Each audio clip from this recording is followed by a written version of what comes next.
Hi, and welcome to another Contemplative Friday. This Friday we're going to be focusing on imagining the atoms and their masses within molecules. So I've built a molecule that we're going to be picturing later on in our minds. So this molecule is acetic acid. It's got 2 carbons in the center, 3 hydrogens around 1 carbon. So this is a methyl group. And then an oxygen-carbon double bond and an oxygen-hydrogen over here that can rotate around. So when we picture this molecule, we've got 2 carbons, 2 oxygens, and 4 hydrogens are the parts of this molecule. So later on we'll be envisioning this molecule and pulling this apart and imagining the individual parts and what they weigh.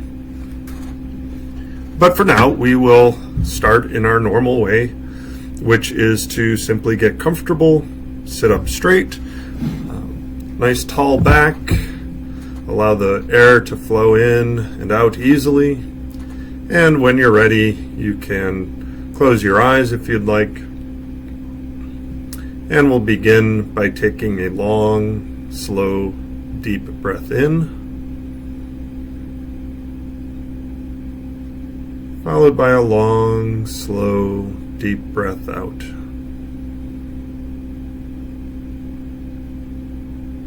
And another long, slow, deep breath in.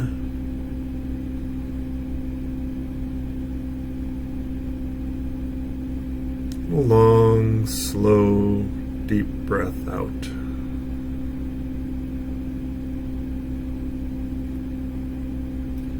And another long, slow, deep breath in to the count of 4 or 5.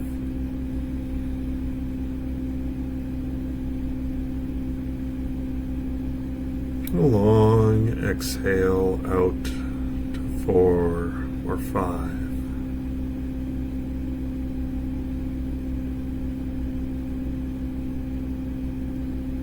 One more long, slow, deep breath in.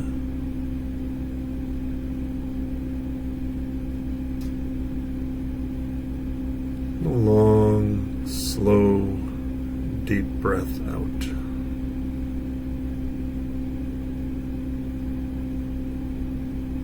And at this point, release all control of the breath and just let the breath flow naturally.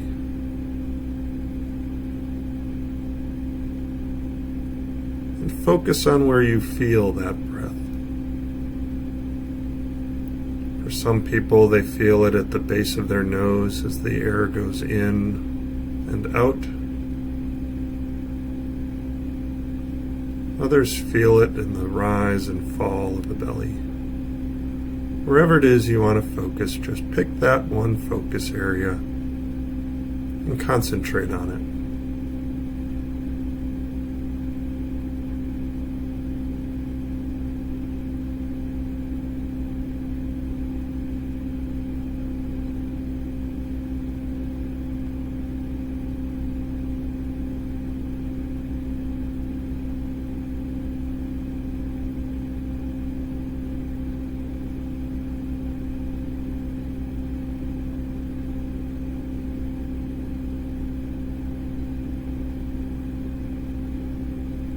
When your mind begins to wander, simply and gently invite it back to focus on your breath.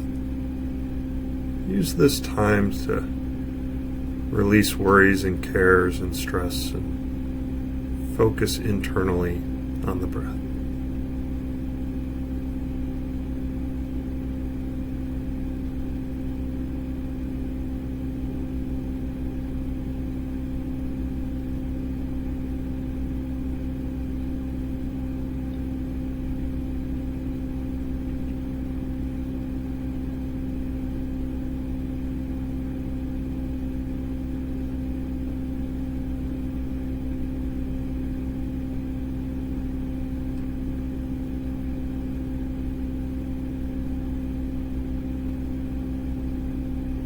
And now what I'd like you to imagine is that you're in the lab. And you've got a watch glass. And you take that watch glass over to a balance. And you begin to dispense a white solid onto the watch glass. And you put enough on there so that the balance reads 50 grams. So you now have 50 grams of that white substance. Now suppose that that substance is the acetic acid molecules that I showed before we started.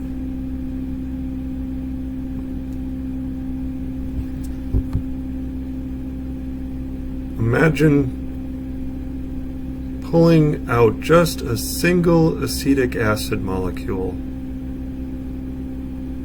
from that collection. There are billions of molecules in that collection of 50 grams because molecules are really small. Individual electrons and protons and neutrons weigh 10 to the minus 31 kilograms. It's really small, so just pull out one in your mind. If you could maybe have a molecular pair of tweezers and just hold it dangling in space, and you'd see the two carbon atoms in the center, the carbon-oxygen double bond on one of the carbons, an O and an H bonded to that same carbon, 3 hydrogens around the other carbon in a tetrahedral arrangement. Now, with your pair of tweezers, imagine pulling off all 4 of the hydrogen atoms and putting them in a separate pile. So you're going to start a little stack. And then you pull off the 2 oxygen atoms and put that in its own little pile. And then you have the remaining 2 carbon atoms and you put those in a separate pile.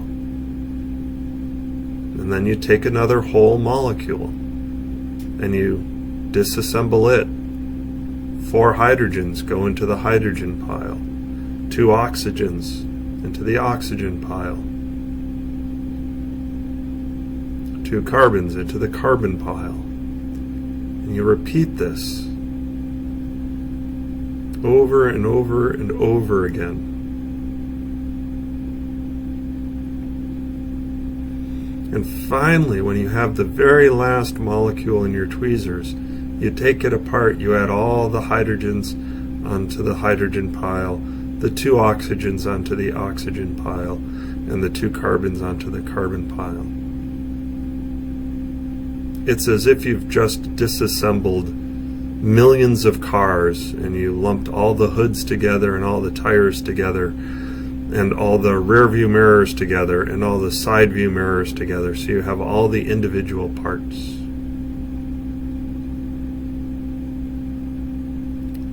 Well, now we can take all the hydrogen and put it back on the balance and weigh just the hydrogen. For every 1 acetic acid molecule that we had, we have 4 hydrogen atoms present. So if we would have had just merely a dozen acetic acid molecules, we would have 4 dozen hydrogen atoms. Or if we had had 1 mole of acetic acid molecules, we would have 4 moles of hydrogen atoms. Just like when you take apart a car, you're taking apart 1 car, but you get 4 tires, and you get 2 side mirrors. So molecules are a lot like cars or anything else we assemble. They have individual bits, but when we put all the bits together, we count it as 1 unit. And if we have 6.022 times 10 to the 23rd of those units, we call that a mole. We would have 4 moles of hydrogen if we took apart 1 mole of acetic acid. we would have 2 moles of oxygen for taking apart 1 mole of acetic acid molecules. And we'd have 2 moles of carbon. Now those hydrogens, that 4 moles of hydrogen, it would have some mass. And we'd put it on the balance and we'd figure out its mass, those 4 moles. And that carbon, it would have a different mass because carbon has more protons and more neutrons, so it's heavier than the hydrogen. So it contributes more mass to the acetic acid molecules, even though there aren't as many of them. There are only 2 moles of carbon for every 4 moles of hydrogen. But each mole of carbon contributes 12 grams, whereas each mole of hydrogen only contributes 1. It's like one tire contributing a lot more mass than a rear view mirror, let's say.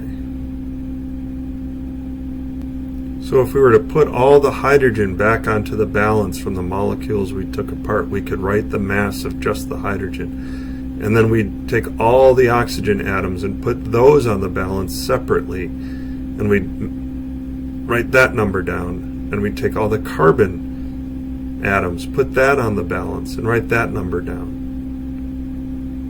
Those 3 numbers should add up to the original 50 grams we started with.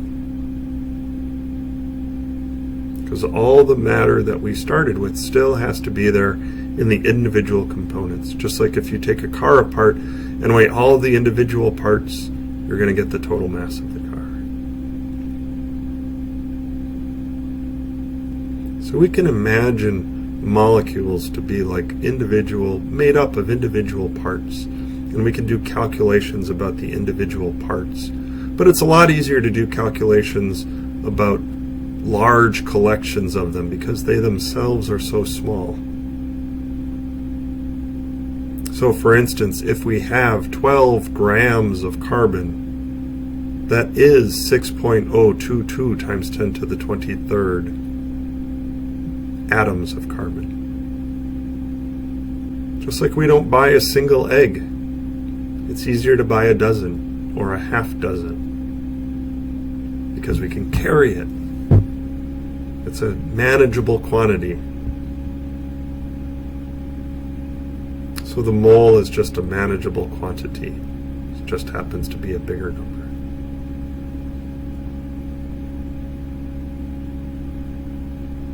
So at this point, now that we've taken apart our molecules, we can reassemble them in our mind.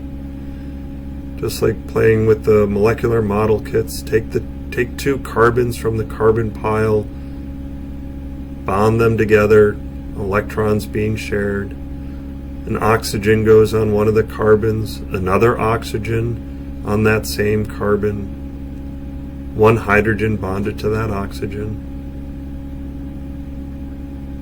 3 hydrogen atoms onto the other carbon to complete its octet, 4 bonds to that carbon. And we've reassembled our molecule.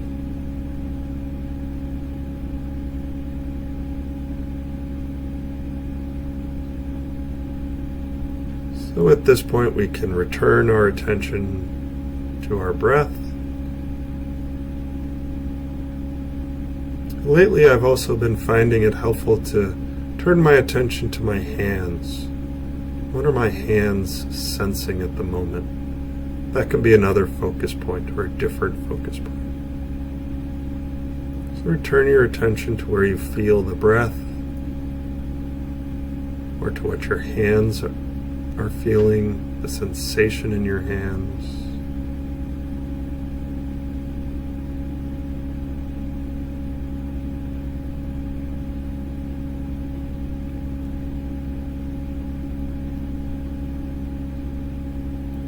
Release any tension in your forehead, around your eyes, around your mouth,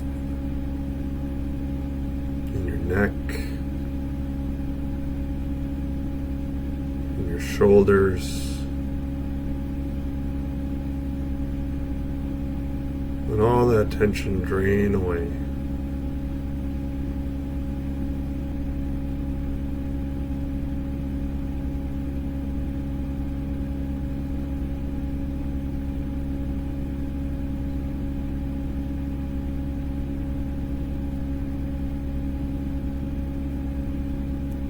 We'll close by taking a few long, slow, deep breaths, starting with this one.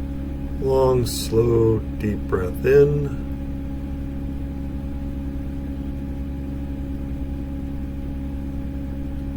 Long exhale out.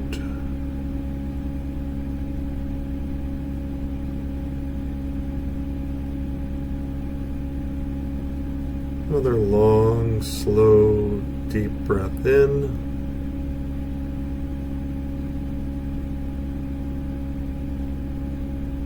Long, slow exhale.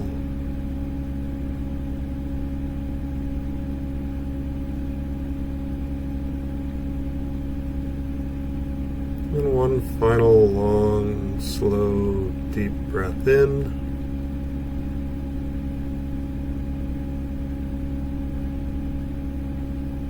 Long, slow, deep breath out.